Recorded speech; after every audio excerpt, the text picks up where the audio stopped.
உங்களுடைய திருப்பூர் சகோதரிகள் நிறுவனர் திருமதி ஆர் ஈஸ்வரி ராஜ் அவர்கள் ஜாமக்கோல் பிரசனத்தோட சிறப்பை பற்றி பேசுகிறாங்க. வாங்க சகோதரி, வாங்க. குரு வாழ்க, குருவே துணை. அனைவருக்கும் வணக்கம். நமது ஸ்ரீ லலிதாம்பிகை ஜோதிட ஆய்வகம் திருப்பூர் சகோதரிகள் நடத்தும் 3வது நேரடி ஜோதிட சிறப்பு கருத்தரங்கம். இங்கே வந்திருக்கும் அனைவருக்கும் எனது நன்றிகள். அனைவரையும் வருக வருக என்று வரவேற்கிறோம். எடுத்துக்க தலைப்பு வந்து ஜாமக்கோல் பிரசன்னம். அதாவது என்னடா எப்பப்பா இவங்க ஜாமக்கோல் பிரசன்னத்தையே பேசுகிறாங்க, வேறு இதெல்லாம் தெரியல அப்படின்னு நினைக்க வேணாம். அதாவது நான் எல்லா இதுவுமே படிச்சிருக்கேன். அதாவது பார்த்திங்கன்னா பராசர், நாடி, ஜாமக்கோல், கேபி மற்றும் ஓரளவுக்கு எல்லாமே படிச்சிருக்கேங்க. இன்னும் படிச்சுக்கிட்டே தான் இருக்கேன்னே சொல்லலாம். ஏன்னா இந்த ஜோதிடங்கிறது பெரிய கடல், நம்ம எல்லாம் படித்து முடிச்சிட்டோன்னு எதுவும் சொல்ல முடியாது. அப்படிங்கிறப்ப ஏன் இந்த ஜாமக்கோலை நான் அடிக்கடி பேசுகிறேன் அப்படின்னு பார்த்தீங்கன்னா, இப்போ பொதுவாகவே எல்லாம் நம்மள்ட்ட ஏன் ஜாதகம் பார்க்க வருவாங்க? ஒன்று, திருமணத்துக்கு பொருத்தம் பார்க்க வருவாங்க. அடுத்து திருமணம் எப்போ நடக்கும் முகூர்த்தம் குறிக்க வருவாங்க. அடுத்து அந்த குழந்தை பிறக்கிறதுக்கு டைம் கேட்டு வருவாங்க. இல்லை இயற்கையாக பிறந்துருச்சுன்னா அடுத்து அந்த குழந்தை பேர் வைக்கிறதுக்கு வருவாங்க. அடுத்து அந்த குழந்தைகளை படிப்பு இதுக்கு பற்றி சம்மந்தப்பட்டு வருவாங்க. இப்போ பொண்ணு இருந்துச்சுன்னா ஏஜ் அட்டன் பண்ணது அந்த சீர் இதெல்லாம் பற்றி பார்க்க வருவாங்க. அடுத்து தொழில், ஒரு சிலர் தொழில் பற்றி கேட்க வருவாங்க. ஒரு சிலர் வீடு கட்டலாமான்னு பார்க்க வருவாங்க. இப்போ காசு இருக்கவங்க வரவே மாட்டாங்க. நல்ல வசதி வாய்ப்பு இருந்தால் நம்மளே எல்லாம் செஞ்சுக்கிறேன், ஏன் போய் ஜோதிடரை பார்த்துக்கிட்டு அப்படின்னு கூட வரமாட்டாங்க. ஆனால் இப்போ அடி மேலே அடி விழுந்துக்கிட்டே இருந்தால் அப்போ நம்மளை தேடி வருவாங்க. என்னடா எப்போ பாரு இதே பிரச்சனையாக இருக்குது, நமக்கு எப்போ தான் நல்லாயிருக்கும் அப்படின்னு இப்படி வருவாங்க. அதாவது இதுக்கு மட்டும்தான் ஜோதிடர் அணுகணுமா அப்படிங்கிறது இல்லை.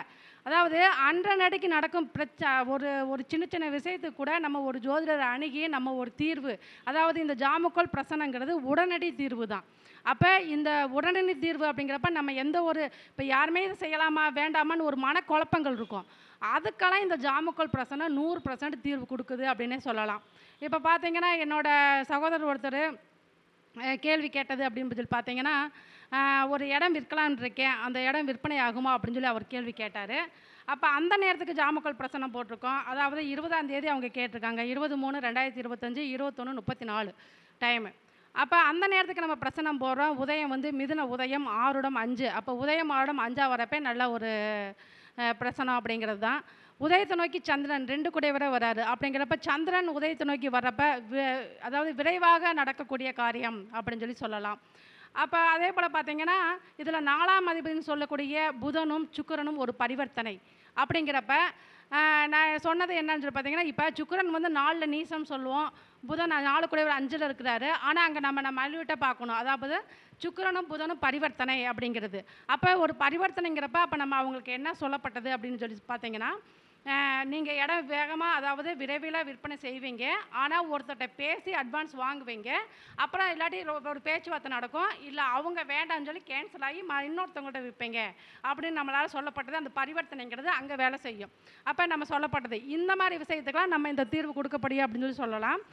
அடுத்து பார்த்தீங்கன்னா இந்த ஒரு பிரசனம் ரொம்ப முக்கியமாக கவனிச்சுக்கோங்க. அதாவது என்னைக்கு கேள்வி கேட்டாங்கன்னா பிப்ரவரி 25ஆம் தேதி. ஐயா இது நம்ம அட்டை விரட்டினத்துக்கு ஒரு சகோதரர் கிளம்புனார். ஒரு 8 மணிக்கு அவருக்கு வந்து டைம் பஸ்ஸுக்கு நம்மளுக்கு. அப்போ அவர் எனக்கு 7:14 PM ஒரு மெசேஜ் அனுப்புகிறாரு. மேடம் வணக்கம், இந்த நேரத்துக்கு ஒரு பிரசனம் போடுங்க, கேள்வி இன்றைக்கி சாயந்தரம் 5 மணி அளவில் பாட்டி தவறி விழுந்துட்டாங்க. அப்போ நான் கோயிலுக்கு கிளம்புறேன். 8 மணிக்கு எனக்கு கோயிலுக்கு கிளம்பணும். 2 நாள் ஆன்மீக சுற்றுலா. அப்போ 7:14 எனக்கு ஃபோன் வருது. எங்கள் பாட்டி, என்னோடய அம்மாவோட அம்மா தவறி விழுந்துட்டாங்க. வயசு கிட்டத்தட்ட 85 வயசு மேலே ஆயிடுச்சு. அப்போ நான் இது போகலாமா? அவரோட மனசுக்குள்ள என்னென்னா ரொம்ப வயசானவங்க விழுந்துட்டாங்க, ஏதாவது அசம்பாதம் நடந்துருமா கோயிலுக்கு போகிற இடம், ஏன்னா எங்களை வளர்த்தவங்க, அவங்க கூட நாங்கள் இருக்கணும் அப்படிங்கிற சந்தேகத்தில் அவங்க கேள்வி. இப்போ ஏன் நான் இதை சொல்கிறேன் அப்படின்னு சொல்லி பார்த்தீங்கன்னா, இந்த மாதிரி விஷயத்துக்கெல்லாம் இந்த பிரசனம் கேட்குறது ரொம்ப ரொம்ப அவங்களுக்கு ஒரு நல்ல தீர்வை கொடுக்க முடியும் அப்படின்னு சொல்லி சொல்கிறது தான். அப்போ அவங்க கேள்வி கேட்டாங்க. நானும் அந்த பிரசனம் இருந்தது, அதாவது நான் ஆஃபீஸை பூட்டிட்டு கிளம்புற நேரம் அவங்க பிரசனம் கேட்டாங்க. டக்குன்னு நான் பிரசனத்தை போட்டு அனுப்பிச்சிட்டேன். பலனும் சொல்லிட்டேன். அதாவது என்ன சொன்னேன், உதயத்தை நோக்கி குரு வராரு, அதனால் நீங்கள் கோயிலுக்கு கிளம்புங்க, எதையும் நீங்கள் பார்க்க வேணாம், கோயிலுக்கு கிளம்புங்க. உதயம் 6:05 இருக்குது, அவர் கோயிலை பற்றி கேள்வி கேட்குறாரு அப்படிங்கிறப்ப நீங்கள் கிளம்புங்க அப்படின்னு சொல்லியாச்சு.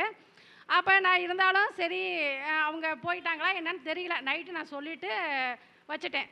மறுநாள் வந்து நான் இந்த பிரசனம் எந்த பிரசனம் பார்த்தாலும் அதை எடுத்து நோட் பண்ணி வைப்பேன். அப்போ டைரியில் நோட் பண்ணுறப்ப பார்த்தீங்கன்னா நான் தேதியே தப்பாக போட்டேன்.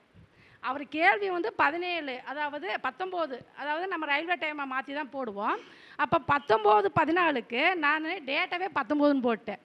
ஐயோ இதனடா நம்ம இப்படி போட்டுட்டோம் அப்படின்னு சொல்லிட்டு, இருந்தாலும் சரி உடனே அவருக்கு ஃபோன் பண்ணுறேன். சார் எங்கே இருக்கீங்க அப்படின்னு சொல்லி.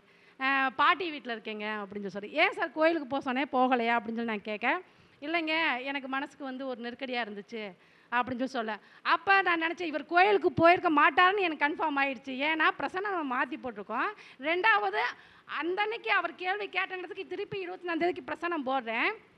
ஆனால் ஐயா எங்களுக்கு அடிக்கடி சொல்லியிருக்காரு, நம்ம பிரசனங்கிறது அந்த பிரபஞ்சங்கிறது நம்ம வாயில் சொல்ல வைக்கிதுன்னா, அதாவது நீங்கள் தப்பாகவே டைம் ஏதாவது மாற்றி போட்டால் கூட ஆனால் கரெக்டான பலன் தான் உங்கள் வாயிலேருந்து வர வைக்கும் அப்படின்னு அடிக்கடி சொல்லியிருக்கிறாரு. அந்த மாதிரியே அன்றைக்கி நான் கோயிலுக்கு போங்கன்னு சொல்லிவிட்டேன். ஆனாலும் இவர் போகலை அப்படின்னு ஃபஸ்ட்டு அந்த பிரசனத்தை வச்சு தான் நான் செக் பண்ணுறேன். அப்புறம் தான் நான் தேதி மாற்றி போட்டதே பார்க்குறேன். ஏன்னா இங்கே உதயத்திலே கவிப்பு, உதயாதிபதி போய் 12ல் மறைஞ்சிருக்கிறாரு. அப்போ இவர் போக மாட்டார், ஆனால் இவருக்கு கோயில் பிரசனை சப்போர்ட் செய்து இவர் போக மாட்டாருங்கிற சந்தேகத்தில் நான் அவருக்கு ஃபோன் பண்ணி கேட்குறேன். அவர் பாட்டி வீட்டில் இருக்கேன் அப்படின்னு சொல்லி சொன்னார். அப்புறம் நான் ஆமாங்க இப்போ நீங்கள் போயிருக்க மாட்டேங்கன்னு எனக்கு தெரியும், அதனால தான் கூப்பிட்டு கன்ஃபார்ம் பண்ணுறதுக்காண்டி நான் கேட்குறேன் அப்படின்னு சொல்லி சொன்னேன். அப்போ இந்த மாதிரி விஷயத்துக்கெல்லாம் இந்த பிரசனை நம்ம பார்த்து சொல்கிறப்ப அவங்களுக்கு ஒரு கரெக்டான ஒரு முடிவு, உடனடி தீர்வை நம்ம கொடுக்க முடியும் அப்படிங்கிறத இந்த பிரசனை. அதனால தான் நான் ஒவ்வொரு டைமும் இந்த பிரசனத்தை பற்றி நிறைய வலியுறுத்துறேன். அப்போ உங்களுக்கு அதாவது சில முக்கிய காரணத்துக்கு மட்டும் நீங்கள் ஜோதிடம் பார்க்காதீங்க. மற்ற எல்லா விஷயத்துங்களுக்கும் உங்களுக்கு ஒரு நெருக்கடி, ஒரு சரியான முடிவு எடுக்க முடியல அப்படின்னு நினைக்கிறவங்க நீங்கள் இந்த பிரசனத்தை நீங்கள் கேட்டு நீங்கள் அதை சரியான முடிவு எடுத்துக்கலாம். இப்போ நான் கோயிலுக்கு போசனே போனாலும், ஆனால் இன்ன வரை அந்த பாட்டி நல்லா இருக்காங்க ஐயா. அப்போ நம்ம சொன்ன வாக்கு அங்கே பலிதமாயிடுச்சு. ஆனால் அவர் போயிருக்கலாம், அவர் மனசு ஆனால் அங்கே உதயத்தில் கவிப்பா, அப்போ அவர் போக முடியல அப்படிங்கிறது தான் இந்த இது. சரி, அதுக்கு அடுத்து இன்னொரு பிரச்சனை அப்படிங்கிறப்ப ஒரு கிளைண்ட்டு சகோதரனே சொல்லலாம். அவங்க வந்து கேள்வி கேட்குறது வந்து, அதாவது மேடம் வந்து என்னோடய பர்ஸு காணோம். இப்போ இந்த பிரச்சனைங்கிறது இந்த காணாமல் போன விஷயத்தில் நிறைய கண்டுபிடிக்க முடியுங்க.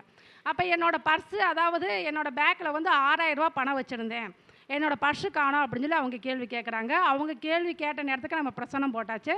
அதாவது ரிஷப உதயம், உதயத்தை நோக்கி சனி பகவான் 9-10 கூட சனி பகவான் வர்றாரு. அப்போ நம்ம கேள்வி கேட்டது, மேடம் நீங்கள் வந்து கோயில் ஸ்தலம் ஏதாச்சும் போனப்போ அங்கே பர்ஸு காணோமா அப்படின்னு சொல்லி கேள்வி கேட்டேன். ஆமாம், நாங்கள் அதாவது உழவார பணிக்கு போயிருக்கப்ப நாங்கள் அந்த பர்ஸு பேக்கில் இருந்துச்சு, அந்த பர்ஸை காணோம்னு சொல்லலை, பணம் காணோம் அப்படின்னு அவங்க கேள்வி. அப்போது நான் அவங்களுக்கு சொன்னதே இல்லை, நிவர்த்தி ஸ்தானத்தில் மாந்தி. அப்போ நிவர்த்தி ஸ்தானத்தில் மாந்தி இருக்கிறதுனால கொஞ்சம் கிடைக்கிறதுக்கு வாய்ப்பு கம்மி. அதே போல் உதயத்தை நோக்கி சனி பகவானே வர்றாரு அப்படிங்கிறப்ப தாமதமாகும், கிடைக்கிறதுக்கு வாய்ப்பு குறைவு தான். ஏன்னா பார்த்தீங்கன்னா அந்த கவிப்பு போய் 3ஆம் இடத்துல இருந்து அந்த சுக்கிரனவே கவிக்குது, உதயாதிபதியவே கவிக்குது. அப்போ சுக்கிரன் இருந்தால் பணம், அதாவது மொத்த பணம் லட்சக்கணக்கில் கோடிக்கணக்கில்னா குரு, ஒரு அன்றாட செலவு ஒரு 1000 10,000 இப்படின்னா சுக்கிரன். அப்போ அந்த சுக்கிரனே கவிக்குது. அப்போ உங்களுக்கு பணம் வந்து கிடைக்காது அப்படின்னு நம்ம சொல்லப்பட்டது. அதே போல் இன்ன வரையுமே அவங்களுக்கு பணம் கிடைக்கல. அப்போ நீங்கள் தேடுறது வேஸ்ட்டு, உங்களுக்கு பணம் கிடைக்காது அப்படின்னு நம்ம சொல்லியாச்சு. அப்போ இவங்களுக்கு வந்து இந்த மாதிரி விஷயத்துக்கெலாம் நம்ம ஒரு நிரந்தர தீர்வு கொடுக்க முடியும் இந்த பிரச்சனத்து மூலயமா அப்படிங்கிறது தான். அதே போல் பார்த்திங்கன்னா ஒரு பையன் வந்து வேலைக்கு கேட்குறாங்க. அதாவது நான் ஒரு வேலையில் வேலை செஞ்சுக்கிட்டு இருக்கேன், இப்போ என்னோடய இது வந்து நான் வேறு பக்கம் மாறலாமா இல்லை இதே இதில் நான் கண்டினியூ பண்ணலாமான்னு கேட்குறாங்க. அப்போ அவங்க கேள்வி கேட்ட நேரத்துக்கு பிரச்சனை நல்லாவே வருது, அப்போ நீங்கள் இதையே கொஞ்சம் தொடர்ந்து செய்யுங்க, இப்போதைக்கு மாற்ற வேணாம் அப்படின்னு அவங்களுக்கு நம்ம தீர்வு சொல்லப்பட்டது. அதே போல் இப்போ போன வாரம் புதன்கிழமை கூட நேரடி இலவச கேள்வி பதில் நிகழ்ச்சி, அதாவது ஒரு கேள்விக்கு ஒரு பலன் அப்படிங்கிற மாதிரி நம்ம ஜாமக்கோல் பிரசனம் மூலயமா நிறைய பேத்துக்கு தீர்வு கொடுக்க முடிஞ்சு. அதில் கூட ஒரு அம்மா கேள்வி கேட்டாங்க, என்னோடய குலதெய்வம் வந்து தெரியலை அப்படின்னு சொல்லி, அது எங்கன்னு சொல்லி கண்டுபிடிச்சி கொடுங்க அப்படின்னு சொல்லி. அப்போ நான் சொல்லப்பட்டது இந்த ஜாமக்கோல் பிரசனமும் நம்ம அதாவது உடனடி தீர்வுக்கு தான் நம்ம ஜாமக்கோல் பிரசனம். அப்போ அவங்க ஜாதகத்தையும் நம்ம ஆய்வு பண்ணணும். அவங்க கேள்வி கேட்ட நேரத்துக்கு கவிப்பு வந்து குருவவே கவிக்குது. அம்மா இப்போ உங்களுக்கு வந்து குருவோட அனுகிரகம் இல்லை, அதனால் இப்போ உங்களுக்கு தற்காலிகமாக குரு பலன் குரு இது இல்லை, அதனால் இப்போ உங்களுக்கு தாமதமாக இன்னும் ஒரு 6 மாதம் கழிச்சு நம்ம பிரசனம் பார்க்கலாம். இல்லை உங்கள் ஜாதகத்தையும் அவரோட, அதாவது அந்த அம்மாவோட கணவர் ஜாதகத்தையோ இல்லை மூத்த பையன் ஜாதகத்தையோ நீங்கள் அனுப்புங்க. அந்த ஜாதகத்துக்கும் இதுக்கும் நம்ம, ஏன்னா பிரசனமும் ஜாதகமும் ஒரே நம்ம பலன்கள் ஒரே மாதிரி தான் வரும். நம்ம பிரசனம் பார்த்து இது நடக்கும் நடக்காதுன்னு சொன்னால் அப்போ ஜாதகத்தையும் வாங்கி பார்க்குறப்ப அந்த தசா புத்திகளும் அதுக்கு சப்போர்ட் செய்யும். அப்போ ஜாதகத்தையும் அனுப்புங்க, நம்ம பார்த்து சொல்கிறோம் அப்படின்னு சொல்லி சொல்லப்பட்டது. இந்த மாதிரி ஒவ்வொரு விஷயத்துக்கும் நம்ம அந்த பிரசனத்தை பார்த்து நம்ம பலன் சொல்கிறப்ப அவங்களுக்கு உடனடி தீர்வு நம்மளால் கொடுக்க முடியுது அப்படின்னு சொல்லி சொல்லப்படுறது. இப்போ இப்படி உங்களுக்கு பிரச்சனை தேவைப்படுறவங்க நீங்கள் என்னோடய நம்பருக்கு நீங்கள் கான்டாக்ட் பண்ணலாம். என்னோடய நம்பர் பார்த்தீங்கன்னா 9994031853. என் பேர் ஈஸ்வரிராஜ். இந்த லலிதாம்பிகை ஜோதிட நிலைய நிறுவனர் நான். அதே போல் திருப்பூர் சகோதரிகள்னு சொல்லி நாங்கள் 3 பேர் சேர்ந்து இந்த திருப்பூர் சகோதரிங்கிற பேரில் நாங்கள் இந்த கருத்தரங்கம் செய்யணும், அதாவது நிறையா ஜோதிடர்களை பேச வைக்கணும் அப்படின்னு சொல்லி நாங்கள் ஒரு சின்ன முயற்சி ஈடுபட்டோம்.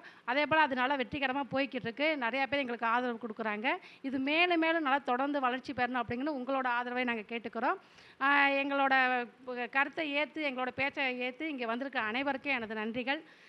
மேலும் இங்கே வருகிற சிறப்பு பேச்சாளர்கள், சிறப்பு அழைப்பாளர்கள், தலைமை தாங்கக்கூடியவர், முன்னிலை வைக்கக்கூடியவர் அனைவருக்கும் எனது நன்றிகள்.